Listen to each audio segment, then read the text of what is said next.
Hey everybody, it's Brian Shannon from AlphaTrends.net. Today is Friday, the 6th of June, 2025. Hope you had a good week in the market. It was for equities. In particular, the semiconductors and the biotechs, as well as the Russell 2000. The only place that really lost any ground was bonds in terms of the ETFs. Let's take a look starting off again at Bitcoin like we did last week, just so I don't forget to look at it. If you recall last week, I said I thought that if it came down to this anchor, that's where we would find buyers, and that's exactly where the buyers did in fact show up here.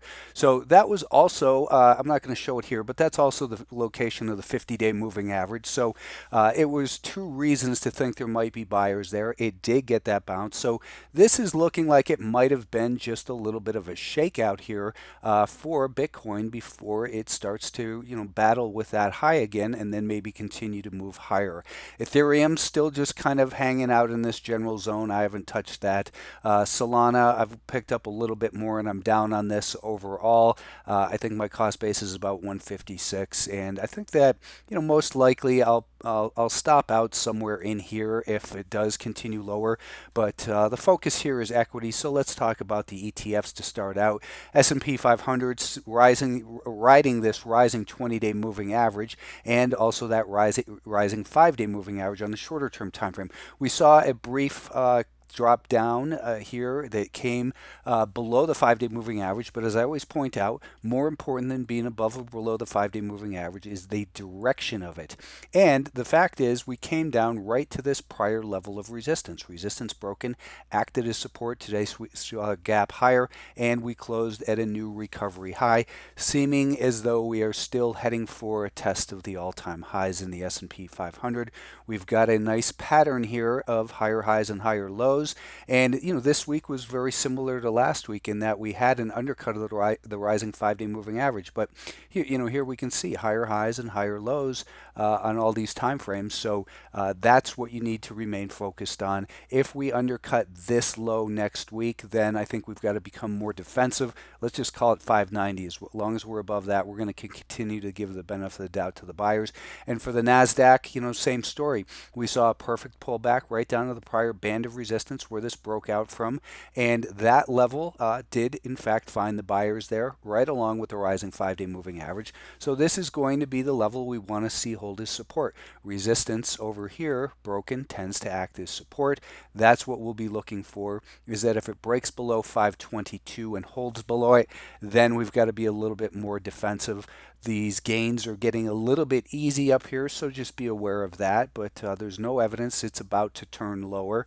In fact, it's broadening out. We saw participation in the Russell 2000. We've been hammering away at this anchor from the high, as well as last year's anchor. That's the black line. And now it looks like we're heading up to a test of the 200-day moving average and the 61.8% retracement of last year's high to this year's low. That's a 61.8%, precisely where the 200-day moving average is, up towards 216. I'm not really interested in trading the Russell 2000 because it's too erratic, but it does mean there's a lot more stocks participating, and that is what I'm focused on, is finding the ideas that are now starting to see the market broaden out amongst some of the smaller stocks. And they're doing it in spite of the bonds falling. So bonds continue to be garbage here. They had this brief, they had this undercut of this low, and we rallied right up to the, this is when the equities markets bottomed, was April 7th, but we rallied right up to that. We've got a declining 20 and 50-day moving average still, so I'm not interested in being a buyer in these bonds. I like it that the Russell 2000 was higher in spite of higher interest rates, because everyone tells you it's supposed to be the opposite way. And I always say, trade each stock based on its own merits, trade each market based on its own merits, trade the Russell based on what the Russell's doing, not what they're supposed to do in relation to the to interest rates. The Russell 2000 looks like it's probably heading towards this 215. My interest, as I said, is not buying the Russell 2000, but if you're involved in it, I would say look for this general area 209.5 to hold as support next week. That's going to be the important level of interest that you want to see support hold if it does pull back to that level. Semiconductors, they broke their band of resistance here, and that led to a continuation higher. We saw a brief pullback that was bought up, and now we're going to continue to see that as long as that holds, 249, let's call it, it's 248 and a half. As long as that continues to hold, then the buyers have the benefit of the doubt, and you got to give like I said, the benefit of the doubt to the upside. The biotech stocks, they did break beyond that year-to-date anchor. That's that blue line. What we want to look at next is the anchor off of this high from last year, and it looks like it's probably heading towards that level. I have not bought this biotech group because I think there's easier places to make money, but if you're involved, just know which higher low you're going to protect your gains against. Ideally, it continues to hold up underneath these higher lows and maybe the 82 level, but just be aware that this might be the level of interest where it finds supply. It did previously over here. Nothing to suggest that it can't continue right up through that, but it's just a level of interest. The financial stocks continue to do well. I don't really talk about those. Energy names, again, we were looking at this a couple weeks ago as a potential short sale candidate. As it continued to hold up, that theory is off the table. If you look at energy names, the big level that they're still fighting with is right in here, this 84 level.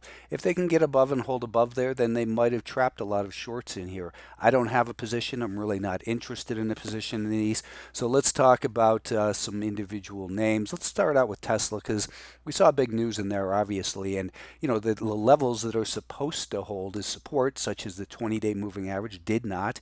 In fact, that's where we broke support right here, and I was thinking that if it could get back above this level, then this might have been a failed move that could lead to a faster move higher.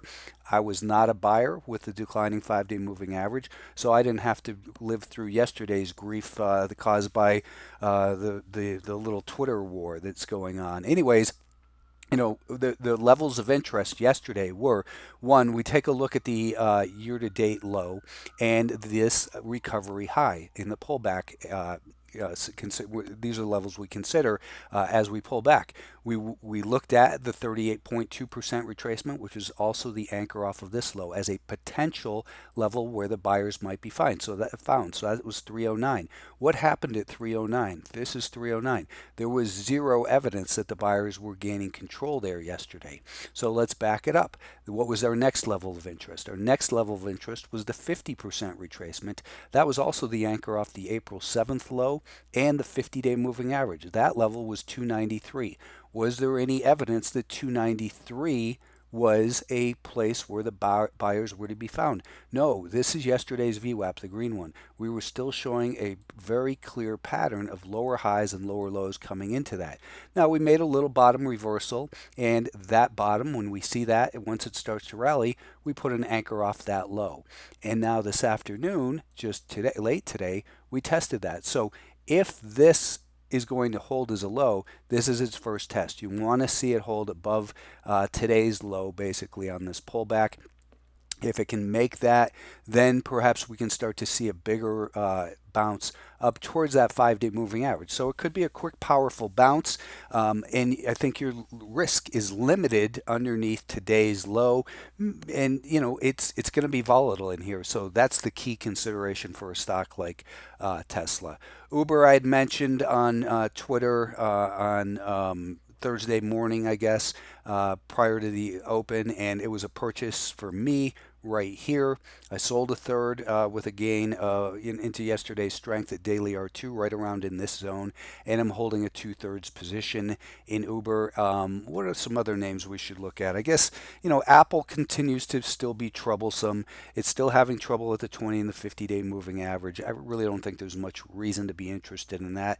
Amazon is on its way. I'm long some of that as well.